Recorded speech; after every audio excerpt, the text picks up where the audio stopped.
ખેતી એટલે શું? મહેનત અને ભરોસો, બરાબર ને?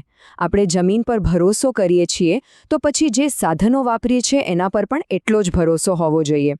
બજારમાં તો ઘણા બધા વિકલ્પો છે, પણ સાચો અને ભરોસાપાત્ર સાથી કોણ છે? ચાલો આજે આપણે એવા જ એક નામ વિશે વાત કરીએ જેણે વર્ષોથી ખેડૂતોનો વિશ્વાસ જીત્યો છે, માહી એગ્રીકલ્ચર સનેડા. હવે આ જુઓ, આ ખાલી એક જાહેરાત નથી, આ તો માહી એગ્રીકલ્ચર સનેડાની ઓળખ છે. આ એક જ તસવીરમાં એમના કામની આખી વાત આવી જાય છે. ચાલો આને જરા નજીકથી સમજીએ અને જોઈએ કે આમાં એવું તે શું ખાસ છે. ક્યારે એવું વિચાર્યું છે કે કોઈ એવી જગ્યા હોય જ્યાં ખેતીના સાધનોની બધી જ ચિંતા પૂરી થઈ જાય? મતલબ નવું ટ્રેક્ટર બનાવડાવવું હોય કે જૂના કોઈ સાધનનું રિપેરિંગ, બધું જ એક જ જગ્યાએ. આ એક સવાલનો જવાબ જ આપણી ઘણી મહેનત બચાવી શકે છે. જુઓ, કોઈ પણ સંબંધ હોય એમાં વિશ્વાસ તો પાયામાં હોય છે, અને આ વિશ્વાસ છે ને એ કોઈ 1-2 દિવસમાં નથી બનતો, એને બનતા વર્ષો લાગે છે. તો ચાલો જોઈએ કે માહી એગ્રીકલ્ચરનો આ વિશ્વાસનો પાયો કેટલો મજબૂત અને ઊંડો છે. 9. હા, આ માત્ર એક આંકડો નથી. આ આંકડો એમની લાંબી સફર અને એમના કામની ગુણવત્તાની સાબિતી છે. જી હા, પૂરા 9 વર્ષ. છેલ્લા 9 વર્ષથી તેઓ આ ક્ષેત્રમાં છે. આટલા વર્ષોમાં એમણે ખાલી સાધનો જ નથી બનાવ્યા, પણ ખેડૂતો સાથે એક અતૂટ સંબંધ પણ બનાવ્યો છે. અને બજારમાં આટલા લાંબા સમય સુધી ટકી રહેવું એ જ બતાવે છે કે એમના કામમાં કેટલો દમ છે. તો આ 9 વર્ષના અનુભવનો લાભ આપણને કઈ રીતે મળે છે? માહી એગ્રીકલ્ચર મુખ્યત્વે 2 રીતે કામ કરે છે. એક તો આપણી જરૂરિયાત મુજબ નવા સાધનો બનાવી આપે છે, અને બીજું આપણા જે જૂના સાધનો છે એને નવા જેવા જાળવી રાખવાની જવાબદારી પણ લે છે. ચાલો આ બંને સેવાઓને જરા વિગતે જોઈએ. આ સ્ક્રીન પર જુઓ, કેટલી સરળતાથી સમજાવ્યું છે. ડાબી બાજુ છે તમારી જરૂર પ્રમાણે નવા સાધનોનું ઉત્પાદન, પછી એ મિની ટ્રેક્ટર હોય કે મોટી ટ્રોલી, અને જમણી બાજુ છે તમારા જૂના સાધનોની પૂરી સંભાળ. એટલે કે બધા જ સ્પેર પાર્ટ્સ મળશે અને ગેરંટી સાથે રિપેરિંગ પણ થશે. સાચું કહું તો આ તો એક જ છત નીચે બધી સમસ્યાનો ઉકેલ છે. ચાલો પહેલા વાત કરીએ ઓર્ડર મુજબ ઉત્પાદનની. આનો સીધો અને સરળ મતલબ એ છે કે જેવું તમારું ખેતર, જેવી તમારી જરૂરિયાત, બસ એવું જ સાધન બનશે.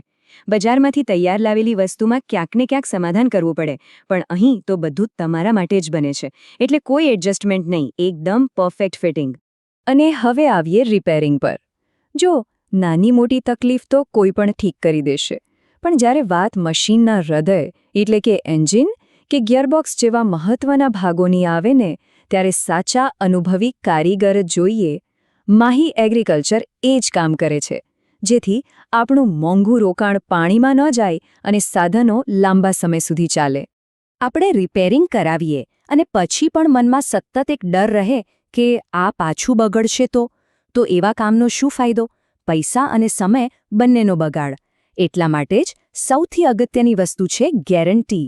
ચાલો જોઈએ માહી એગ્રીકલ્ચર આ બાબતે શું વચન આપે છે. આ જુઓ, એમની જાહેરાતમાં એકદમ સ્પષ્ટ લખ્યું છે. અને આ ખાલી લખેલા શબ્દો નથી, આ એમનું વચન છે. બધા સ્પેર પાર્ટ્સ મળશે. એનો મતલબ કે કોઈ પાર્ટ માટે ખોટી થવું નહીં પડે, કામ અટકશે નહીં. અને ગેરંટી સાથે રિપેરિંગ, એટલે એકવાર ખર્ચ કર્યા પછી મનની પૂરી શાંતિ. તો આ ખાતરીપૂર્વક રિપેરિંગનો સાદો અર્થ શું થાય? એનો સીધો હિસાબ છે. મશીન ઓછો સમય બંધ રહેશે અને ખેતરમાં વધુ સમય ચાલશે. એટલે કે નુકસાન ઓછું અને કમાણી વધુ. એ ભરોસો કે એકવાર કામ કરાવ્યા પછી વારંવાર ધક્કા ખાવાની જરૂર નહીં પડે. તો આપણે એમની સેવાઓ, એમનો અનુભવ અને એમની ગેરંટી વિશે બધું જ જાણી લીધું.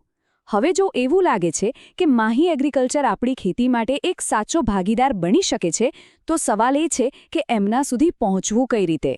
બહુ જ સહેલું છે. ચાલો એમની સંપર્ક વિગતો જોઈએ. તો હવે શું રાહ જુઓ છો?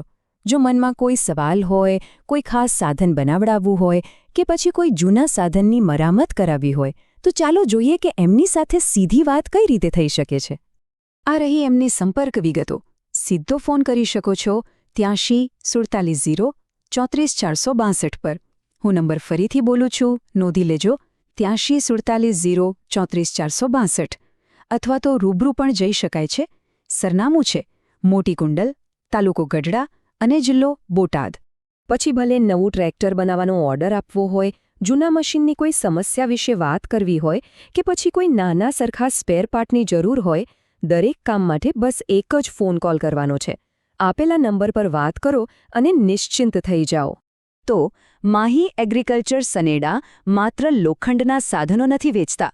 એની સાથે વેચે છે વર્ષોનો અનુભવ, ગુણવત્તાની ગેરંટી અને સૌથી ઉપર અતૂટ વિશ્વાસ. અંતમાં સવાલ એ નથી કે બજારમાં શું શું મળે છે. અસલી સવાલ એ છે કે આટલી મહેનત કર્યા પછી શું આપણે આવા એક ભરોસાપાત્ર સાથીના હકદાર નથી?